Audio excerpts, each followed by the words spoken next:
প্রিয় দর্শক, আসসালামু আলাইকুম এবং অনন্ত শুভকামনা সবার জন্যে।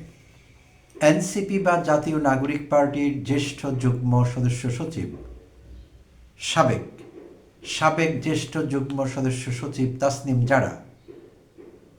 তাসনিম জারা সম্প্রতি জাতীয় নাগরিক পার্টি থেকে পদত্যাগ করেছেন। কথা ছিল তিনি আসছে ত্রয়োদশ জাতীয় সংসদ নির্বাচনে ঢাকা ৯ আসন থেকে এনসিপির হয়ে প্রতিদ্বন্দ্বিতা করবেন। কিন্তু গত ২৭ ডিসেম্বর আমরা জানতে পারলাম যে তিনি স্বতন্ত্র থেকে প্রতিদ্বন্দ্বিতা করতে চাচ্ছেন এবং এনসিপি থেকে তিনি পদত্যাগের ঘোষণা দিলেন। তো এইটি এনসিপি লাভার্স যারা আছি আমরা, এবং তাসনিম জারাকেও আমরা যারা পছন্দ করতাম, ফলো করতাম, তার খোঁজখবর রাখতাম, এবং জনসংখ্যার তরুণ তরুণীদের একটি বিশাল অংশ যখন তাসনিম জারা এনসিপিতে যুক্ত হলেন, তখন এনসিপি এবং তাসনিম জারা সম্পর্কে খুবই পজিটিভ একটি মনোভাব ধারণ করতেন এবং তিনি একরকম তরুণ তরুণীদের উজ্জীবিত করেছেন তাসনিম জারা। তো সেই তাসনিম জারা যখন ঘোষণা দিলেন যে তিনি আর এনসিপিতে থাকছেন না এবং স্বতন্ত্র থেকে পদত্যাগ করছেন, তখন এইটি অনেকের কাছে একটি শকিং বিষয় হয়ে দাঁড়ালো, একটা শকের মতো লাগলো যে কেমন হচ্ছে বিষয়টি। আর এনসিপি লাভাররা এবং তাসনিম জারার অ্যাডমায়ারার্স যারা আছেন, তারাও বেশ দ্বিধাদ্বন্দ্বে পড়ে গেলেন। তারা একই সঙ্গে তাসনিম জারাকেও পছন্দ করেন, এনসিপিকেও পছন্দ করেন। তো এখন তাসনিম জারা যখন এনসিপি থেকে বেরিয়ে গেলেন, সঙ্গত কারণেই এই শ্রেণীটি বেশ শকড। এবং কেন তাসনিম জারা পদত্যাগ করলেন, এই বিষয়টিকে ঘিরে ব্যাপক আলোচনা হলো গণমাধ্যমে, সমাজ মাধ্যমে, সব জায়গায়। তো খুব স্পষ্ট করে তাসনিম জারা কিন্তু তেমন কিছু বলেননি তখন। তাসনিম জারা এমনিতেই বেশি কথা বলেন না, কম কথা বলেন। যারা তাকে চেনেন তাদের জানা আছে। তো স্পষ্ট হয়নি বিষয়টি আসলে ঠিক কী কারণে তাসনিম জারা এনসিপি থেকে বেরিয়ে গেলেন। আর এর পরপরই কিন্তু এনসিপি থেকে অনেকেরই বেরিয়ে যাবার একটি হিড়িক পড়ে গেল। নেতৃস্থানীয়দের অনেকেই বেরিয়ে গেলেন গত কয়েকদিনে। আর এইটি নিয়ে নানা রকম সমীকরণ, আলোচনা, ব্যবচ্ছেদ চলল বিষয়টির। তো গতকাল মঙ্গলবার তাসনিম জারা নাগরিক প্ল্যাটফর্ম নামে একটি আয়োজনের সংলাপে বিষয়টি পরিষ্কার করলেন কেন তিনি এনসিপি থেকে বেরিয়ে গেলেন। তো খুব অল্প কথায় তিনি জানালেন কারণটি। তো আসলে এতই অল্প কথা ছিল যে আসলে এইটি ব্যাপক আলোচনার দাবি রাখে। কথা তিনি কম বলেছেন, কিন্তু অল্প কথার মধ্যেই অনেক কিছু প্রকাশিত হয়েছে, যেটিকে আমরা ভাব সম্প্রসারণ বলি। আমরা ছোটোবেলায় স্কুল কলেজে ভাব সম্প্রসারণ করেছি অনেকেই। এক লাইন বা দু লাইনের একটি আইডিয়াকে অ্যাম্প্লিফাই করা, সম্প্রসারিত করা। তো ঠিক সেভাবে ভাব সম্প্রসারণ করা যাবে তার সে অল্প কথা থেকে। তো তার জবানিতে একটু জেনে নিতে চাচ্ছি এক্স্যাক্টলি কী কারণে তিনি এনসিপি ছেড়ে দিলেন, বা তার কি প্রত্যাশা। স্বতন্ত্র থেকে তিনি রাজনীতি করছেন, এখন প্রতিদ্বন্দ্বিতা করছেন ত্রয়োদশ জাতীয় সংসদ নির্বাচনে। তো তিনি কি চাইছিলেন আসলে, বা কি চাচ্ছেন এবং কিভাবে চাচ্ছেন, তো এই বিষয়গুলো এখানে উঠে আসবে। তার জবানিতে একটু দেখে নিই তিনি এক্স্যাক্টলি কী বলেছিলেন।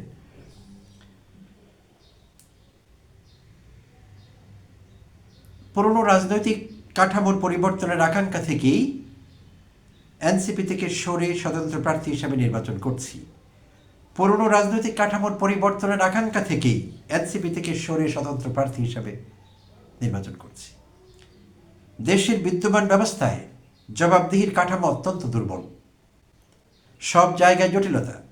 যে যার জবাবদিহি করবে সেই তার নিয়োগকর্তা, যে যার জবাবদিহি করবে সে তার নিয়োগকর্তা। খুবই গুরুত্বপূর্ণ একটি লাইন। এনসিপির সাবেক এই নেত্রী বলেন, দীর্ঘদিন ধরে যে সংস্কারের কথা বলা হচ্ছে তা নিয়ে আলোচনা চলমান রাখা অত্যন্ত জরুরি। একই সঙ্গে যারা ক্ষমতায় থাকবে তারা তাদের জবাবদিহিও নিশ্চিত করতে হবে। তাসনিম যারা বলেন, জনগণ পরিবর্তন চায়, তারা পুরনো রাজনৈতিক বন্দোবস্ত আর গ্রহণ করতে প্রস্তুত নয়। এই পরিবর্তনের আকাঙ্ক্ষা থেকেই আমি আমার দল থেকে সরে এসে স্বতন্ত্র প্রার্থী হিসেবে নির্বাচনে অংশ নেওয়ার সিদ্ধান্ত নিয়েছি। পিরিয়ড। কথা শেষ। তো যেটি বলছিলাম, খুব কম কথায় কিছু গুরুত্বপূর্ণ বক্তব্য তিনি রেখেছেন, যা জোরালো বিশ্লেষণের দাবি রাখে এবং সবিস্তারে আলোচনা করা যেতেই পারে। আচ্ছা, তিনি বলছেন জনগণ পুরনো বন্দোবস্তে ফিরে যেতে চায় না, নতুন কিছুর প্রত্যাশা আগামী প্রজন্মের তরুণ তরুণীদের, যারা স্বপ্ন দেখেছিলেন একটি নতুন বাংলাদেশের, যারা হাসিনাকে বিদায় করেছেন, আওয়ামী লীগের পতন ঘটিয়েছেন একটি সুন্দর সমৃদ্ধ সুখী বাংলাদেশ গড়বার জন্যে, তারা পুরনো বন্দোবস্তে ফিরে যেতে চান না।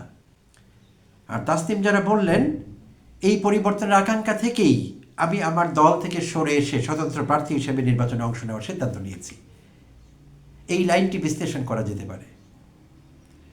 তাহলে জনগণের সে আকাঙ্ক্ষার সঙ্গে তিনি আছেন, যেমনটি তিনি বলছিলেন যে সেই আকাঙ্ক্ষাকে বাস্তবায়ন করবার জন্যে আমি এনসিপি থেকে সরে এসেছি। এই বিষয়টি কি দাঁড়ায়, আসলে কি মিন করে?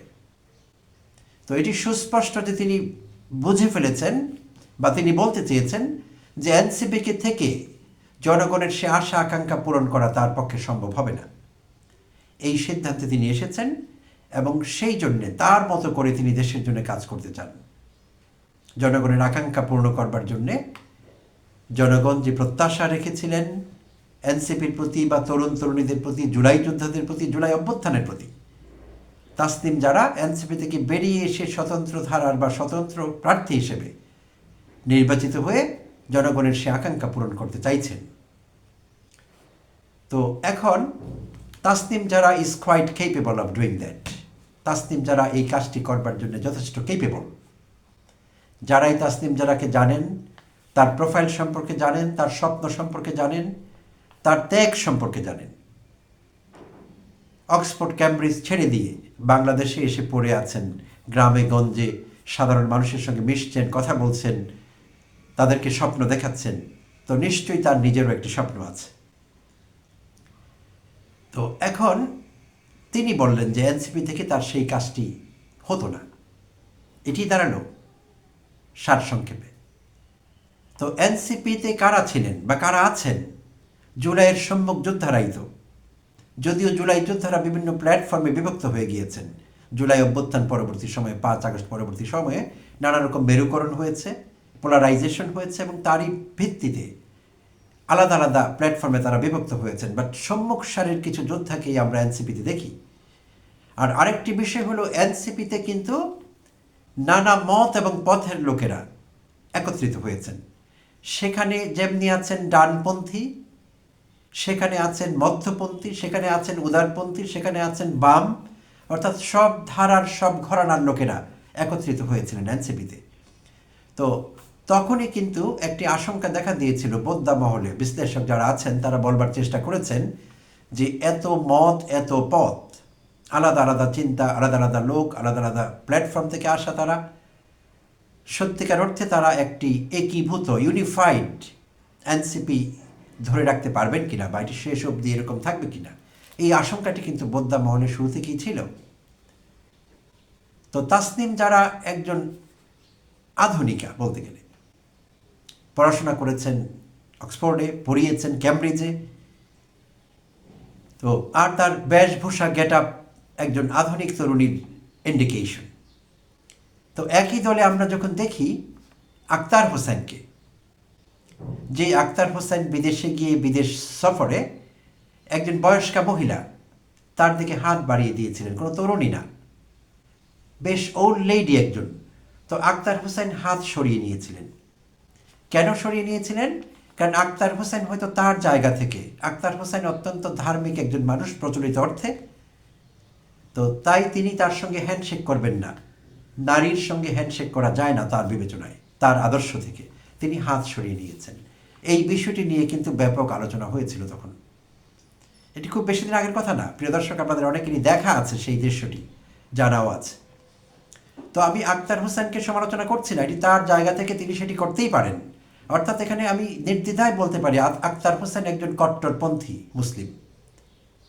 আমাদের মুসলমানদের মধ্যে নানান ভাগ আছে, কেউ মধ্যপন্থী, কেউ উদারপন্থী, কেউ কট্টরপন্থী। তো আক্তার হোসেন একজন কট্টরপন্থী মুসলিম এবং তিনি কট্টরপন্থী থাকতেই পারেন, এটি তার নিজস্ব সিদ্ধান্ত। এই বিষয়ে কারো সমালোচনা করবার কিছু নেই, কারো বলবার কিছু নেই। আমি শুধু দুটো সিনারিও সামনে হাজির করছি। পক্ষান্তরে তাসনিম যারা এবং অন্যান্য নারী নেত্রীদের আমরা যাদের দেখলাম, তারা কিন্তু সবাই আধুনিকা, তারা কট্টরপন্থী না। এমনকি হিজাবি নারীও আমরা দেখেছি, তাদেরকেও আমাদের কাছে মনে হয়েছে মধ্যপন্থী কিংবা আধুনিকা। হিজাব পরেছেন, পর্দা করছেন, ইসলামের বেসিক্স ধরে রাখছেন বা মৌলিক বিষয়গুলো, কিন্তু কথাবার্তায়, চলাফেরায়, চলন বলনের সব কিছুতে একটি আধুনিকতা, একটি মডার্নিজম আমরা লক্ষ্য করেছি। তো এই যে পার্থক্যটি, সিনারিওগুলো আলাদা আলাদা, যেটি বলছিলাম ডান বাম মধ্যপন্থী এই সবার সম্মেলন সেখানে ঘটেছিল। তো এইভাবে আসলে একটি দল ইউনিফাইড হতে পারে না। মতাদর্শগত এরকম যদি এতটা পার্থক্য থাকে, রিমার্কেবলি নোটিসেবল সেই পার্থক্যগুলো, তো এরকম একটি দল শক্তিশালী থাকতে পারে না, শক্তিশালী হয়ে দাঁড়াতে পারে না, এবং সিদ্ধান্ত গ্রহণে কখনোই তারা সর্বসম্মত সিদ্ধান্তে আসতে পারবে অনেক বিষয়ে, মৌলিক বিষয়ে, সেটি বিশ্বাস করবার কোনো কারণ নেই। তো বিশ্লেষকদের ধারণা যে এইটিও একটি কারণ যে দলটি ভেঙে যাওয়ার পথে আছে বা ছিল, অনেকেরই বেরিয়ে যাওয়া, আবার নতুন করে জামাত ইসলামের সঙ্গে আসন ভাগাভাগি বলি, নির্বাচনী জোট বলি, এটিতে অংশগ্রহণ করা। তো এনসিপির একটি অংশ চাইছিল যে তারা কোনো ধর্মভিত্তিক রাজনীতি করবে না, আর এই চাওয়াও ঠিক আছে, তারা চাইতেই পারেন। আবার যারা ধর্মভিত্তিক রাজনীতি করতে চান তাদের জন্য আলাদা প্ল্যাটফর্ম আছে, চাইলে তারা সেখানেও যেতে পারতেন। কিন্তু এই সবগুলো ভিন্ন ভিন্ন ধারার একীভূত হবার কোনো যৌক্তিক কারণ নেই। তো তারই অংশ হিসেবে আমরা দেখলাম অনেকেই বেরিয়ে গেলেন, অনেকেই যাচ্ছেন, নতুন করে আবার একটি প্ল্যাটফর্ম তৈরি হচ্ছে, সেখানে এনসিপির অনেকেই আছেন এবং তারা মধ্যপন্থী কিংবা উদারপন্থী এরকম। আচ্ছা, তো সেই দলটি দাঁড়াচ্ছে, এখনও পুরোপুরি দাঁড়ায়নি, তো আমরা তাদের সম্পর্কে আপডেট ভবিষ্যতে জানতে পারবো। তো তাসনিম যারা বিষয়ে যে কথাটি বলতে চাচ্ছিলাম, মূলত তাসনিম যারা অভূতপূর্ব সাড়া পেয়েছেন, স্বতন্ত্র থেকে দাঁড়ালেও তিনি যখন স্বতন্ত্র প্রার্থী হিসাবে 1% ভোটারের তথ্য সংগ্রহ করবার জন্যে স্ট্রাগল করছিলেন দোস্তের মতো, তখন আমরা দেখেছি তার নির্বাচনী এলাকা থেকে, ঢাকা 9 থেকে সাধারণ মানুষ তাকে কীভাবে সাহায্য করেছেন, তার জন্য এগিয়ে এসেছেন, এবং 1.5 দিনের মধ্যে প্রায় 5,000 ভোটারের তথ্য সংগ্রহ করে নির্বাচন কমিশনে জমা দেওয়া এবং তার নমিনেশন পেপার টাইমলি সাবমিট করতে পারা বিশাল ব্যাপার, এবং জনসাধারণের তার নির্বাচনী এলাকার স্বতঃস্ফূর্ত অংশগ্রহণ ছাড়া সেটি কখনোই সম্ভব হতো না। এবং তাসনিম যারা তাদের প্রতি কৃতজ্ঞতা জ্ঞাপন করেছেন, স্বীকার করেছেন সেইটি, এবং আমরাও দেখেছি। এবং এক নারীকে দেখলাম সম্প্রতি, কি উচ্ছ্বাস, তাসনিম যারাকে সামনে পেয়ে জড়িয়ে ধরলেন, কান্না করলেন যে আমাদের এই দেশটির জন্য কিছু করুন। সেই নারীর কোনো রাজনৈতিক উচ্চাভিলাষ নেই, তিনি একজন সাধারণ মানুষ, এই দেশের সাধারণ নাগরিক। সাধারণভাবে তিনি তার কথাটি, তার বক্তব্যটি, তার আকাঙ্ক্ষার কথা উচ্চারণ করলেন, কারণ তিনি বলেছেন আমাদের আর এই পচা রাজনীতি চাই না। চমৎকার সাদামাটাভাবে অত্যন্ত জটিল রাষ্ট্রবিজ্ঞানের কথা তিনি বলে দিলেন, সেই সাধারণ একজন গৃহিণী। আর তাসনিম যারাকে সামনে পেয়ে আকুতি জানালেন, আপনি আমাদের এই দেশটির জন্য কিছু করুন, আমাদের রাজনীতি বদলাবার জন্য কিছু করুন, আমাদের ভাগ্য বদলাবার জন্য কিছু করুন। তো তাসনিম যারা চেষ্টা করবেন, আমার বিশ্বাস তিনি স্বতন্ত্র থেকে দাঁড়াচ্ছেন, প্রিয় দর্শক, এবং আমি সেই নির্বাচনী এলাকার কেউ না, আমি তার ভোটার না, কিন্তু আমি তাকে সমর্থন করছি। আমি ঢাকা 9 আসনের ভোটারদের আহ্বান জানাবো, তাসনিম জারার মতো একজন স্টারকে আপনারা নির্বাচিত করবেন দয়া করে, এবং সংসদে পাঠাবেন, শুধু আপনাদের আসনের জন্য কাজ করবার জন্যে না, পুরো বাংলাদেশের জন্য কাজ করবার জন্যে, এবং বাংলাদেশের সাংসদীয় পদ্ধতিতে গুণগত পরিবর্তন আনবার জন্যে। বস্তা পচা পুরনো রাজনীতি, পুরনো ধারণা, এইসব ধারণ করেন যারা, মিথ্যে প্রতিশ্রুতি দেন যারা, কোটি কোটি টাকা খরচ করবেন যারা, নির্বাচন কমিশনের বেঁধে দেওয়া সেই সিলিং বা নির্দিষ্ট পরিমাণ টাকার অঙ্ক ব্যয় করা থেকে বহু দূরেই থাকবেন তারা, কোটি কোটি টাকা তারা আন্ডার কাভার ব্যয় করবেন, করুন তারা। কিন্তু তাসনিম যারা বলেছেন একটি টাকাও তিনি 47 লক্ষ টাকার মতো লাগবে তার, 10 টাকা করে খরচ প্রতি ভোটারের পেছনে ইসি বা নির্বাচন কমিশনের বেঁধে দেওয়া, এর বাইরে তিনি 1 টাকাও খরচ করবেন না, তিনি প্রতিজ্ঞা করেছেন, বারবার সে কথা তিনি মেনশন করেছেন, এবং আমি বিশ্বাস করি তিনি তার প্রতিজ্ঞা রাখবেন, এবং তিনি দেখিয়ে দেবেন যে টাকা খরচ না করেও সংসদ নির্বাচন করা সম্ভব এবং নির্বাচিত হওয়া সম্ভব, যদি ঢাকার 9 আসনের ভাই বোনেরা, ভোটাররা, যদি আপনারা তাসনিম জারাকে নির্বাচিত করেন, সব কিছু আপনাদের উপর নির্ভর করছে চূড়ান্ত বিচারে। তাই আপনারাও প্রমাণ করবেন, পুরনো ধ্যান ধারণাকে ডিসপ্রুভ করে দিবেন, অপ্রমাণ করবেন, মিথ্যে প্রমাণ করবেন যে এটি ঠিক না, কোটি কোটি টাকা দরকার নেই নির্বাচন করবার জন্য, যোগ্যতা দরকার, প্রতিশ্রুতি দরকার, সত্যিকার অর্থে দেয়া প্রতিশ্রুতি, শুধু প্রতিশ্রুতি দেওয়ার অর্থে প্রতিশ্রুতি না, কমিটমেন্ট দরকার জনগণের জন্য, ভোটারদের জন্য, নির্বাচনী এলাকার জন্য তথা দেশের জন্য, এবং এইটি সম্ভব। একজন তাসনিম যারা সেটি করে দেখাতে পারবেন বলে আমরা বিশ্বাস করি। তো আমরা আসলে জানলাম তাহলে যে তাসনিম জারার প্রকৃত কারণ কী ছিল। তো নানা কারণে যদিও আমরা এনসিপি থেকে প্রত্যাশা করছিলাম যে এনসিপি গুণগত পরিবর্তন আনবে এই দেশের রাজনীতিতে, এনসিপি এখন যে অবস্থায় আছে তারা সম্ভবত কনফিউজ, তারা কি করবে তারা বুঝতে পারছে না, ভাঙা করার মতো দিয়ে যাচ্ছে নানা রকম। তো আরও কি হয় দেখার জন্য আমরা হয়তো অপেক্ষা করব। বাট এনসিপির জন্য আমার শুভকামনা থাকবে, তারা যদি সঠিক পথে থাকেন, সঠিক রাজনীতি করতে চান এবং স্ট্র্যাটেজিক ডিসিশনগুলো সেইভাবে আসে পজিটিভ, তাহলে তারাও হয়তো একদিন রাজনীতিতে ভালো করতে পারবেন।